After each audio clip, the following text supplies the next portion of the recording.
C'est une maison encerclée par les vignes et son propriétaire, parti en guerre contre les pesticides. Alain Roux vit ici depuis près de 40 ans et ces dernières années, il profite un peu moins du paysage. On voit surtout un gros tracteur et puis des nuages de sulfate tout autour. C'est ce qui nous gêne. Ça c'est fréquent. Jusqu'à présent, c'est tout le temps, constant. Selon lui, ces scènes se répètent 8 à 10 fois par an juste à côté de sa terrasse, comme sur ces images qu'il a tenu à nous montrer.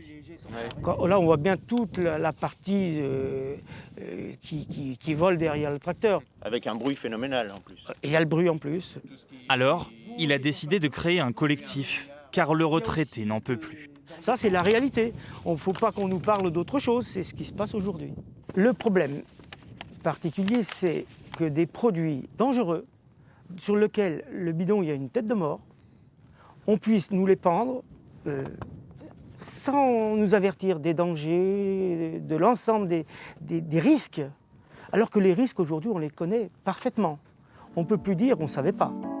Aujourd'hui, quelles sont les règles dans les vignes ? La distance minimale entre des épandages de pesticides et des habitations est de 20 mètres pour les produits les plus dangereux, 10 mètres pour les autres produits phytosanitaires, mais cette distance pouvait être abaissée jusqu'à 3 mètres sous certaines conditions, grâce à des chartes d'engagement signées au niveau départemental. Des chartes invalidées par le Conseil constitutionnel en mars dernier. Depuis 2 ans, elles sont combattues par des associations environnementales, comme le collectif Mâconnais Pesticides et Santé. Sa présidente se dit aujourd'hui satisfaite de la décision, mais voudrait aller plus loin.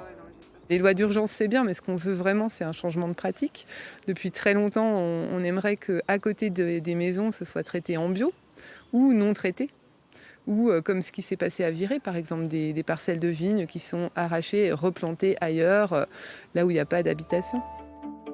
À une vingtaine de kilomètres de Mâcon, l'Uni et sa production de vin blanc. Marc Sangois y cultive 25 hectares de vignes et utilise des produits phytosanitaires, parfois juste à côté d'habitations.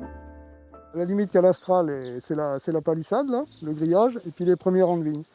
Donc avec les dérogations, ça nous permettait de traiter à 5 mètres. Aujourd'hui, sans ces dérogations, on est obligé d'aller à 10 mètres. Pourtant, la Chambre d'agriculture de Saône-et-Loire a déjà développé une application, AgriCivis. Intervention mécanique, vous voyez, protection de culture 24 heures, 6 heures. L'objectif, chaque agriculteur peut prévenir les riverains quand des épandages sont prévus.